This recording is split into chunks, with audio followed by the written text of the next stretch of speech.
Alright, it's day 25, and here's a bee on my sliding door screen.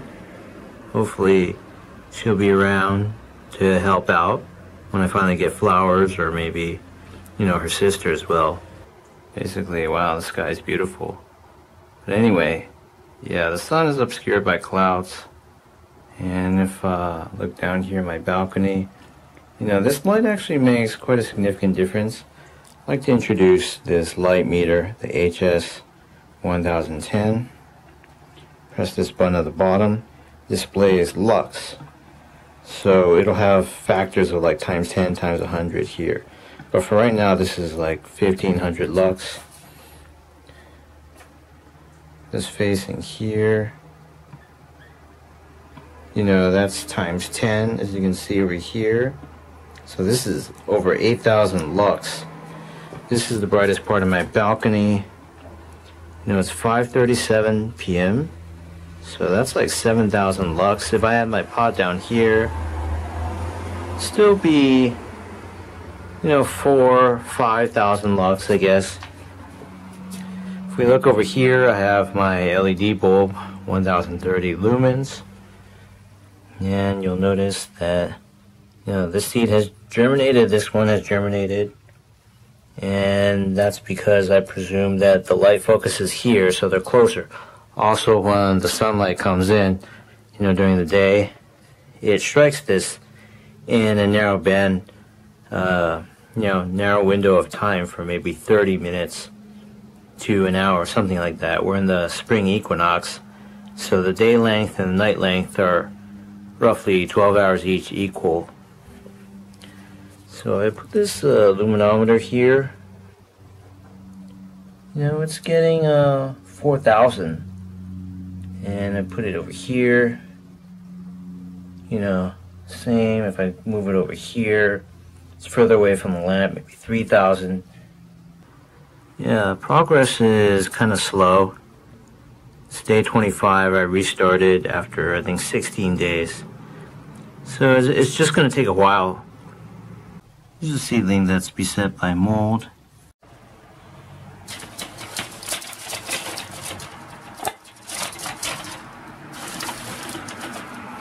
So turn that light off. This thing gets, 700 lux at the best. 600, 800. Very low light levels. Alright, it's day 27.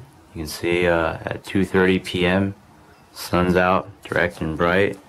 Let me show you on my lux meter what this gets. It gets over 100,000 lux.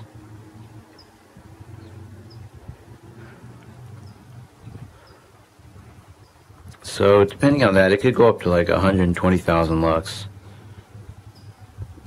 Yeah, so it's pretty high up there.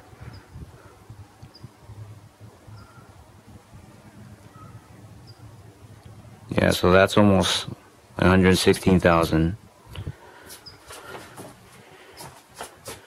And I repositioned my pot here. I took away the clamp lamp. I'm using that for ginger indoors. The cord doesn't go long enough from here to there, and it kind of blocks the light that would hit this naturally. So not worried about the shade. I mean, that was in full sun a few minutes ago too, but this should get, 2 to 3 hours of direct sun a day.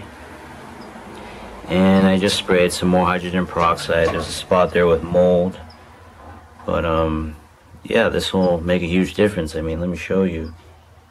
Thing gets 60,000, 70,000 lux here. It's getting 85,000 lux there. It's getting a very even chance. So I think the seeds here should be able to have a good chance, as opposed to just these getting a sliver of light for like maybe 20 or 30 minutes a day. So yeah, in fact, I think I'll pull this thing out a little more. It's going to obstruct that door, so if maintenance crews want to come over, can't have this thing here forever, but I can just move it whenever I need to, and maybe let the leaves kind of grow out and let the vines develop, because there's plenty of space here before the vines are going to fall off. And when they do finally get long enough, I can have them wind up these table legs and then start climbing on the railings, preferably all on this side first because it just gets so much more sun. So here's a patch of mold. I'm hoping with the direct sunlight and hydrogen peroxide I just sprayed, it'll kill it. Many of these seedlings are having trouble, just developing fast enough to break out of their seed husks. So I'm hoping this direct sun will change everything, see a burst in growth over the next few days, and just see very healthy, fast vine development. So yeah, I would say this is screw up number one.